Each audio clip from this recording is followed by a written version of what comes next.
Hello everyone, welcome to the 14th lecture of this massive open online course on philosophical foundations of social research. We have already completed the lectures of 5 weeks.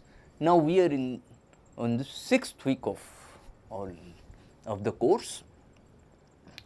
We have completed 13 lectures and this is the 14th lecture that we are going to have. I mean, the 6th week has been divided into 4 lectures. Okay, if you look at this, the 6th week has been classified into 4 lectures, 2 lectures each for Karl Popper and Thomas Kuhn.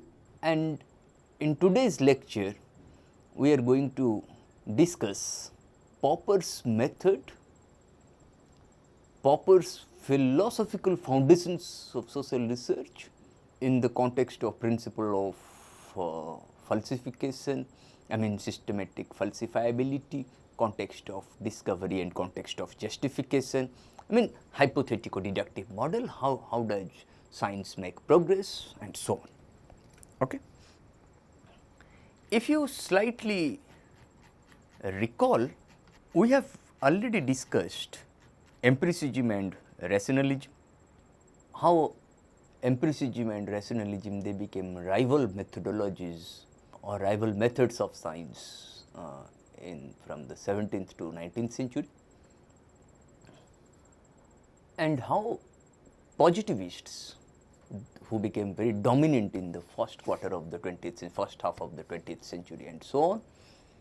Even today positivism is very dominant, no doubt about it, but positivism also, positivism does not remain without any challenge today, okay? Unlike in the first quarter of the 20th century. As we have already discussed positivism, let me go back a little that how we have characterized positivism. We have characterized positivism in terms of certain tenets. What are those tenets? No, one is methodological, for example, that science is distinct from all areas of human activity or creativity because it possesses a method unique to it, right? That is very important. That, suppose secondly, methodological monism, that there is only one method common to all sciences irrespective of their subject matter, that is methodological monism. That the method of science is the method of induction, that is inductivism. That the hallmark of science lies in the fact that all scientific statements must be systematically verifiable, that is systematic verifiability. We have also discussed how there is a dichotomy between fact and value in the positivistic construal of science. And facts do not have any value content and values do not have any factual content. Facts are value neutral, whereas values do not have any factual content. Okay. We have also discussed how there is a unilinear relationship between observation on the one hand and theory on the other. Observation leads to theory generation, but the converse is not true in the positivistic schema. Now, the such positivistic construal of science was most systematically attacked by Karl Raimund Popper,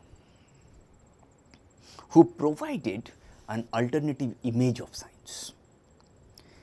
Popper's theory of scientific method has won a lot of admirers, not merely in science but also in philosophy.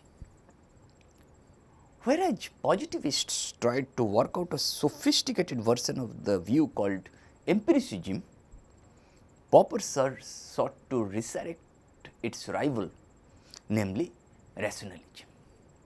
In what follows through these 2 lectures, I mean the 14th lecture and the 15th lecture, through these 2 lectures, we shall consider Popper's views on the nature of science along with his attack on the positivistic theory of science. It might be pointed out that for Popper, the value of the philosophical interest in scientific knowledge lies in its ability to shed light on the central question of philosophy. What is the central question of philosophy? For Popper, the central question of philosophy is the problem of cosmology. Now, what is then the problem of cosmology? Now, the problem of understanding the world, including ourselves and our knowledge of the world as part of the world. How does Popper arrive at this point? Popper arrives at this point through the notion that we can only understand the world only if we get associated with the world that we want to examine, we want to study. If we isolate ourselves from the world, then we are not going to examine that world. Whether it is world, whether it is nature, it is human society, anything, even science. We must be able to associate ourselves with the world that we want to study as part of the world. That is why, according to Popper, what is the central question of philosophy? The central question of philosophy is the problem of cosmology. What is the problem of cosmology? No, the problem of understanding the world, including ourselves, because we are not outside the purview of this world. Okay? The problem of understanding the world, including ourselves and our knowledge of the world as part of the world, because our knowledge of the world is also not independent of the world that we live in. In studying Popper's contribution to our understanding of science, one must bear in mind Popper's general philosophical concerns, which alone set in motion, guide and lend deep significance to his painstaking work on the nature of science itself. Okay? Nature of science that we have. Okay? Okay. The philosophical inquiry into the nature of scientific method, according to Popper, must confine itself into the manner in which,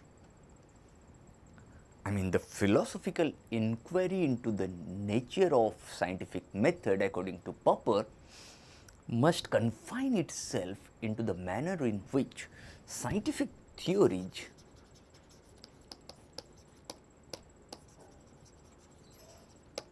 are evaluated.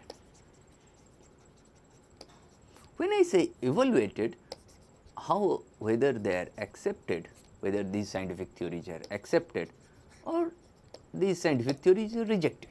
For example, in the field of astronomy, Ptolemy's Almagest has been rejected, because Ptolemy said that no, the earth remains constant and the sun rotates on the orbit of the earth. Okay? Ptolemy's astronomical delineation has been rejected, okay, by Copernicus and later on Galileo. Okay. Now, we do not say that earth remains constant. Earth also rotates not only on its own orbit, but also on the orbit of the sun, right. That is why these scientific theories are constantly evaluated. When I say scientific, the philosophical inquiry into the nature of scientific method, according to Popper, must confine itself into the manner in which scientific theories are evaluated. Whether they are accepted or not, whether they are rejected or not, how they have been evaluated. Popper refuses to consider as legitimate the inquiry into the way in which these scientific theories are arrived at, whether it was by Ptolemy or Copernicus or Newton or Einstein or so on. Okay.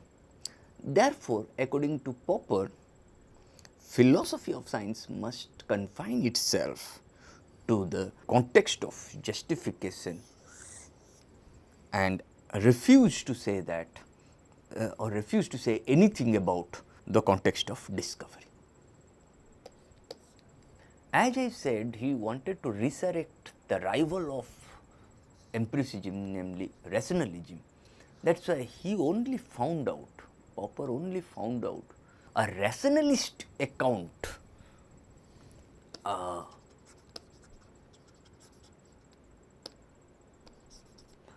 rationalist account in the context of justification, not in the context of discovery. We will discuss this maybe in the next lecture what happens, because when we will be commenting on Popperian methodology, what are the methodological implications of how philosophy of science must confine itself to the context of justification and how Popper refuses to say anything about the context of discovery. Popper considers the creative process in and through which scientific ideas are generated to be unamendable to any rational explanation. Secondly, an adequate philosophy of science, according to Popper, must provide a criterion between science and non-science, that the demarcation between science and non-science. If you say this, positivists also mentioned that there must be a demarcation between science and non-science. Inductivists also suggested this, rationalists also suggested this, and Popper did not deviate from this, that yes, there must be a distinction between demarcation between science and non-science, not on the basis of their objectives, but on the basis of the methods that they deploy. That is why for Popper, an adequate philosophy of science must provide a criterion of demarcation between science and non-science. For like positivists, Popper is convinced of the uniqueness and supremacy of science in the overall scheme of our activities aimed at knowledge acquisition. If you slightly recall, we said in the context of positivism that positivists argued that science is distinct from all areas of human activity or creativity because it possesses a method unique to it, that is methodological. There must be a demarcation between science and non-science. Popper equally is convinced of the uniqueness and supremacy of science in the overall scheme of our activities aimed at knowledge acquisition. Hence, both positivists as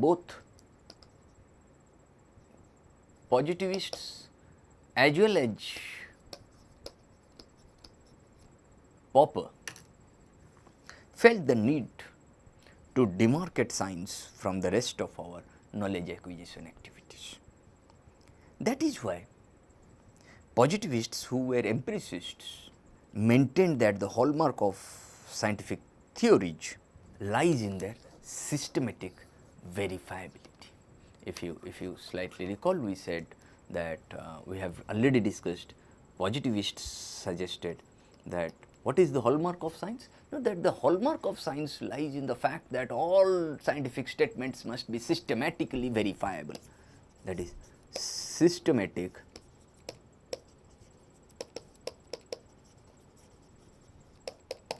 verifiability.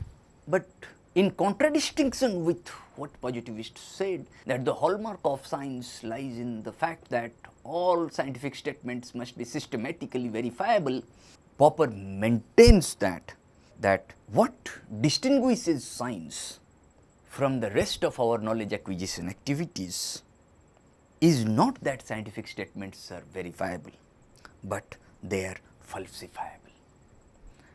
And for positivists, the hallmark of science lies in the fact that all scientific statements are systematically verifiable.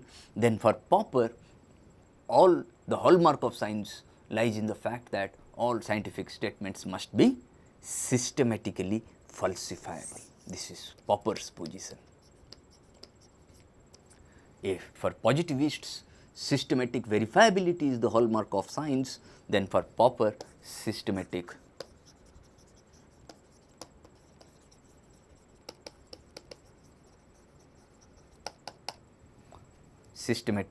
falsifiability is the hallmark of science. This is very important.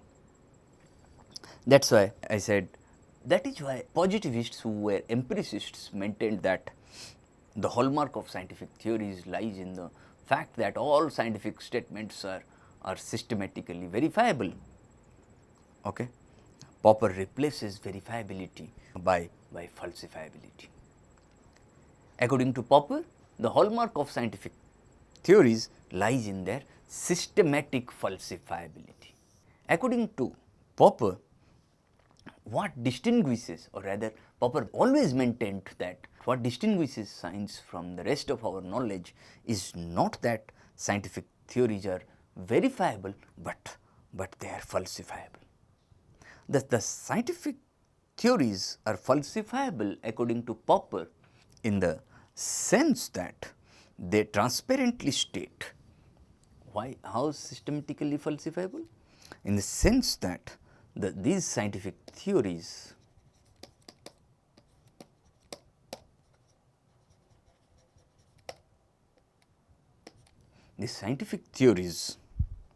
transparently state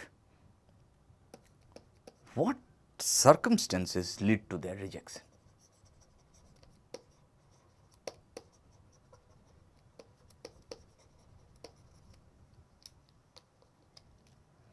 What circumstances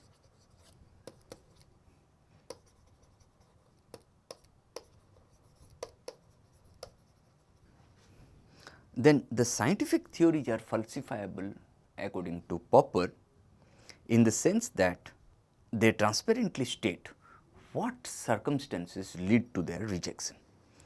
Whenever scientific theories are advanced, it is also stated under what conditions they turn out to be false, so that we try to obtain those conditions in order to falsify them, falsify our claims. An ideal scientific statement is constituted in such a way that its terms, instead of helping to survive, enable it to readily accept the risk of being falsified. In other words, a model scientific statement should readily yield test implications which we would deduce in order to refute it. A statement,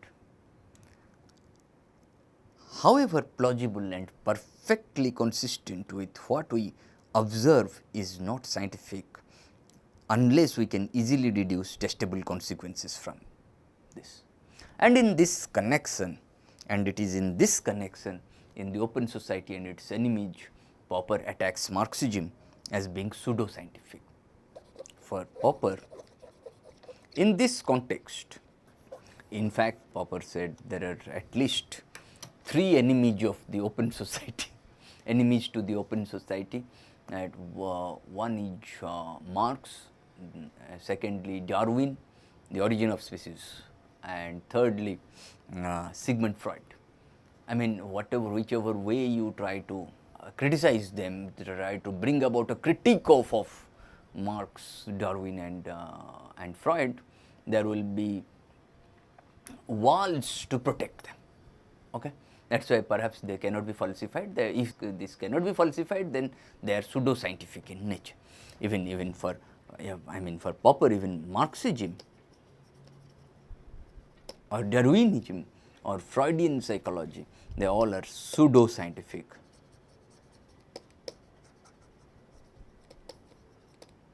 For example, when Marx propounded his theory of capitalist society, his theory was falsifiable. One, because it yielded test implications such as disappearances of middle class, emergence of revolution in advanced capitalist, industrialist, advanced industrial societies, and so on. However, these test implications were not borne out, and hence the theory was falsified. But the followers of Marx tried to explain the fact that the Marxist predictions did not come about by taking recourse to ad hoc explanations and thus insisted that there was nothing wrong with the theory. In the process, the followers of Marx went on building safety valves for the theory, with the result that the theory becomes unfalsifiable. A religious theory about the world is of course also unfalsifiable, but the propounders of religious theories about the world never claim scientificity for their views, whereas Marxists do so vehemently. Hence, Marxist theory is not merely unfalsifiable and therefore unscientific, but also pseudo-scientific. It is this pretension to be scientific while being unfalsifiable makes the theory pseudo-scientific, according to Karl Popper. In accordance with what Popper considers to be the hallmark of scientific theory, Popper puts forward an adequate model of scientific method. Now, what is that model? Popper characterizes his model of scientific method as hypothetico-deductive model, HD model, shortly it is known as HD model. According to Popper, the method of science is not the method of induction, as empiricists argued, positivists argued, okay, but and as hypothesists, rationalists, they suggested that what is the method of science? Now, the method of for empiricists, for in the world of empiricism, what is the method of science? No, the method of science is the method of induction.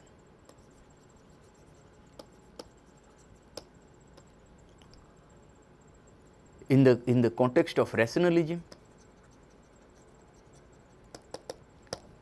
or hypothesism, what is the method of science? No, the method of science is the method of hypothesis.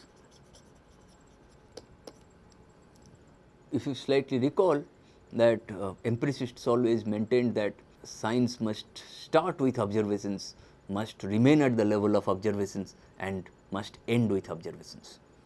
On the contrary, the rationalists suggested that no, science begins only when we go beyond observations. Hence, science must start with a hypothesis, that is a tentative solution to a problem or hunch. On the contrary, Popper suggested that Popper characterizes his model of scientific method as hypothetico-deductive model.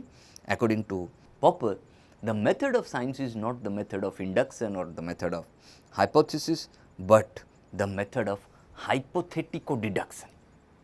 Then, what is the method of science? Now, the method of science is the method of hypothetico-deduction. What are the fundamental differences between these models, between these methodological models? One suggests that no, method of science is the method of induction, somebody says that no, the method of science is the method of hypothesis, and now Popper says that no, the method of science is not the method of induction or hypothesis, rather the method of science is the method of hypothetical deduction. What are the fundamental differences between these three? First, the inductivist model maintains that our observations are theory independent and therefore cannot be doubted. What positivists argued or empiricists argued, both empiricists as well as positivists, what did they argue? They said that there is always a unilinear relationship between observation and theory. Okay. Observations lead to theory generation, but the converse is not true. Theories are dependent on observations, but observations are theory independent. And for this reason, observations cannot be doubted. Observations are indubitable in nature. Okay. That is to say that since observations are theory independent, okay, they have probability value of 1. It is, I mean, it also suggests that both positivists as well as empiricists, they also suggest that our theories are only winnowed from observations. If you slightly recall, observation leads to theory. The converse is not true, that our theories are only winnowed from observations. borrowed from observations, and therefore, our scientific theories have the initial probability value 1 in principle. Of course, empiricists and positivists admitted that in actual practice, theories may contain something more than what observation statements indicate the result. Our actual theories may not have been winnowed from observations, and therefore, the need for verification arises. Popper rejects the empiricist view or the positivistic view that our observations are theory free, and hence rejects the idea that our observation statements have probability value equal to 1. More importantly, Popper maintains that our theories are not winnowed from observations or facts, but are free creations of human mind. For Popper, our theories, one just cannot say that we have arrived at theories through observations or facts, okay. But for Popper, theories are observation free, theories are free creations of human mind, and so on. According to Popper, our scientific ideas, in other words, are not extracted from observations, they are pure inventions.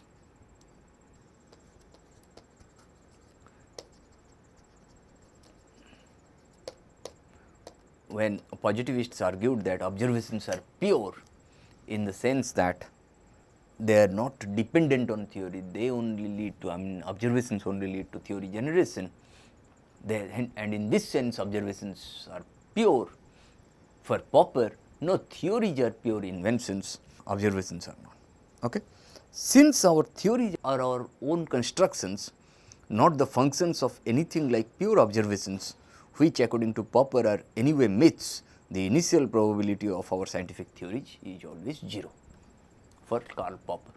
From this, what follows that whereas according to empiricists as well as positivists, what scientific tests do is to merely find out whether our scientific theories are true. According to Popper, scientific tests cannot establish the truth of scientific theories even when the tests give positive results. If a test gives a positive result, empiricists claim that the scientific theory is established as true, whereas according to Popper, all that we claim is that our theory has not yet been falsified. The truth or falsity of any scientific claim can be easily established in the empiricist or positivistic schema. But in Popperian schema, in Popperian methodological schema, the truth or falsity, okay, it is very difficult. If it is falsified, then it is easy, but if it is not falsified, then what will happen? Are we going to accept it or not? We will see a little while later. Popper suspects even that the sun always rises in the east. This is a famous thing that people very often say, that the sun rises in the east, but astronomy, science always suggests that no, the sun does not rise in the east or set in the west. Rather, that part of the earth which faces towards the sun becomes day, and that part of the earth which does not face towards the sun, okay, becomes night. I hope these are all basic arguments in science that we make, that this is a misnomer, that this is a misnomer, that if people think that the sun rises in the east or sets in the west, the horizon sets in the east, right. That is why we always glorify Copernican revolution, that how the earth is not constant, the earth rotates, the earth rotates not simply on its own orbit, but also on the orbit of the sun. Okay. In Popper's schema, no amount of positive result of scientific testing can prove our theories. Whereas empiricists, positivists, both, I mean empiricists as well as positivists, whereas empiricists as well as positivists speak of confirmation of our theories in the face of positive results of the test, Popper only speaks of corroboration.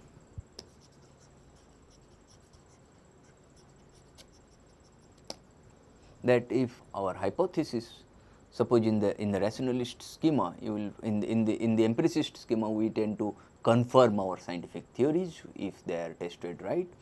I mean, if they are verified to be true, and in the rationalist schema, if the hypothesis is tested right, then it is accepted. If it is tested wrong, then it is rejected. But in the Popperian schema, you will find that if a hypothesis has been falsified, then it must be refuted. But if a particular hypothesis has not been falsified, then it just cannot be accepted, it has to be corroborated. I mean, what is the meaning of corroboration? The meaning of corroboration, I mean, you have to keep the hypothesis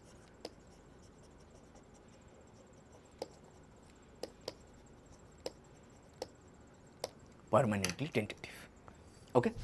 This is the thing. Okay?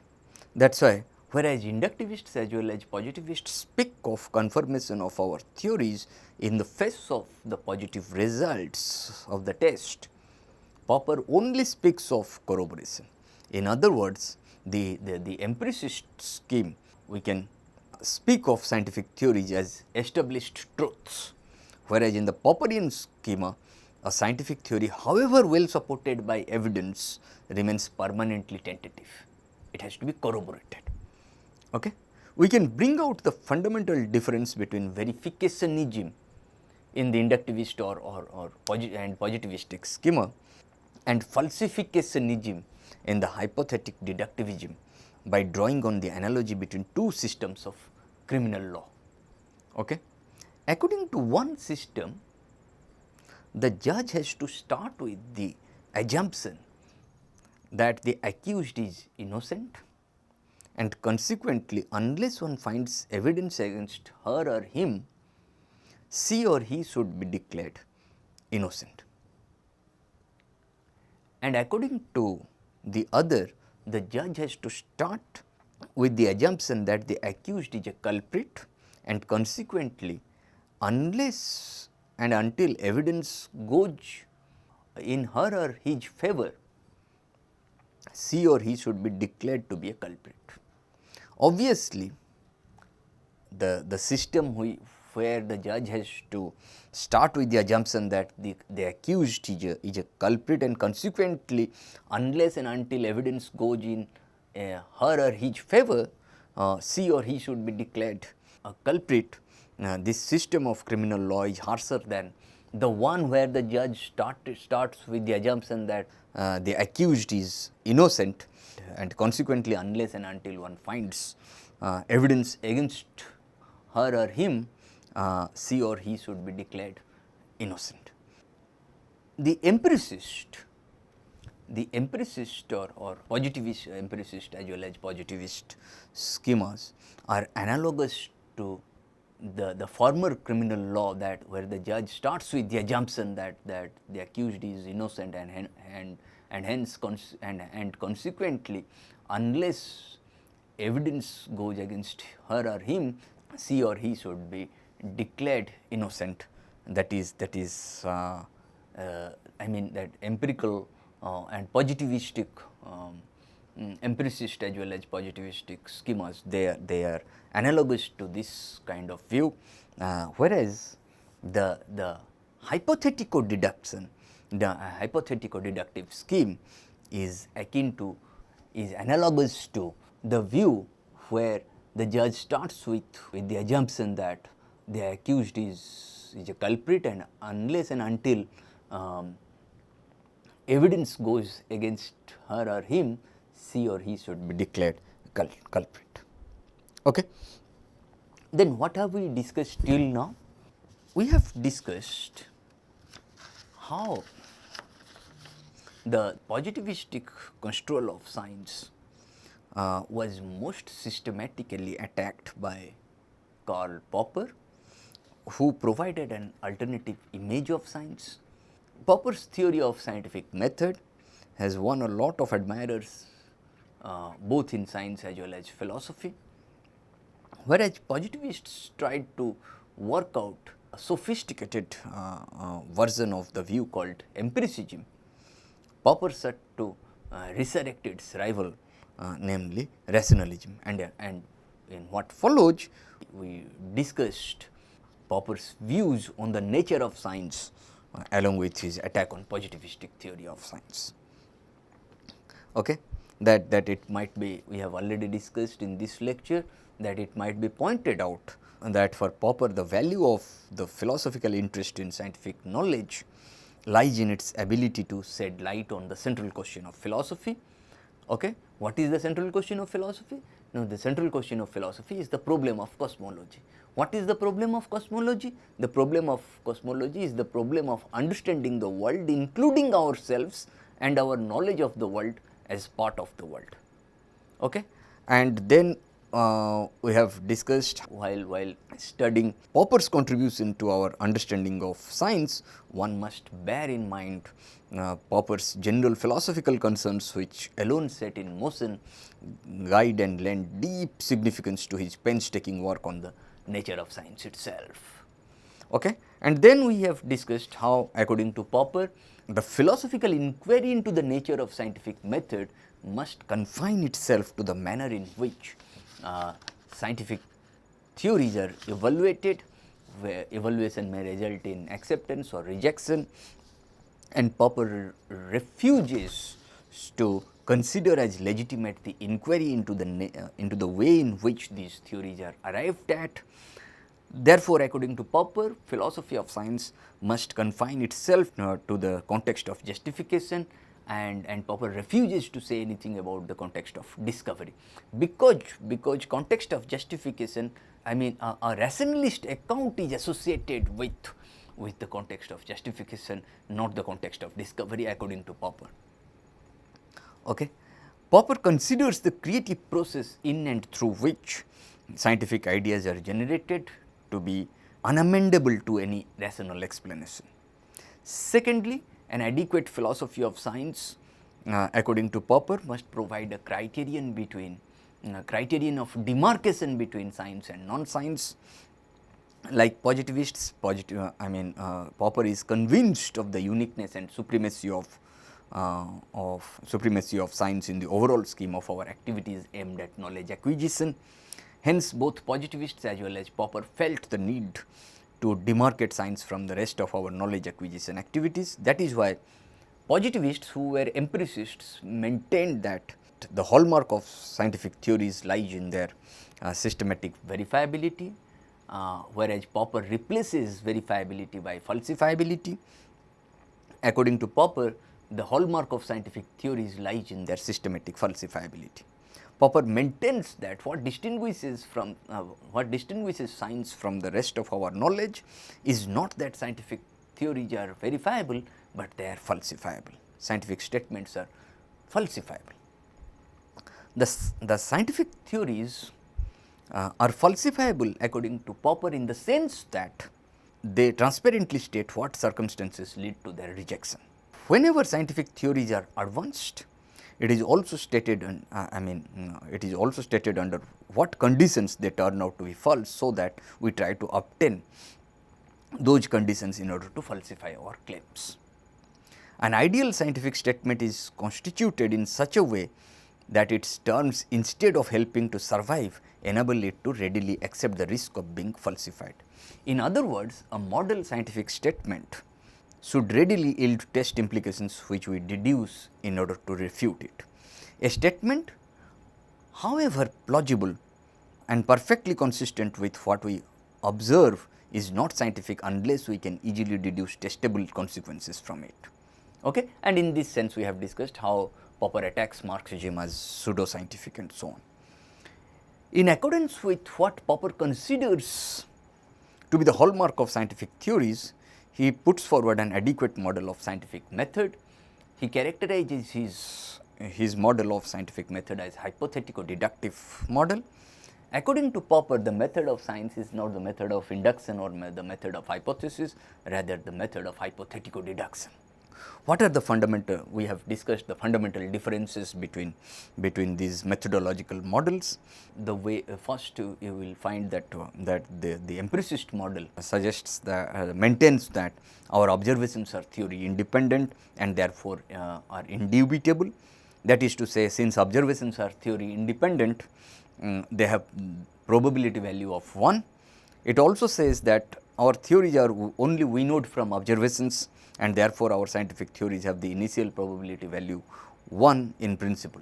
Of course, empiricists maintained that in actual practice theories may contain something more than what observation statements indicate the result. Our actual theories may not have been winnowed from observations, hence the need for verification arises.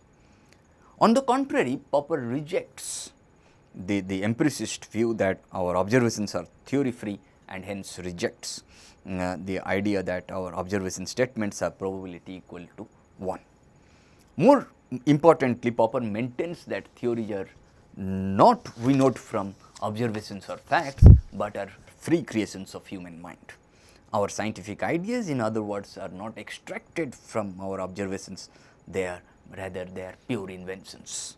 Since our theories are our own constructions, not the functions of anything like pure observations, which according to Popper are anyway myths, the initial probability of our scientific theories is 0.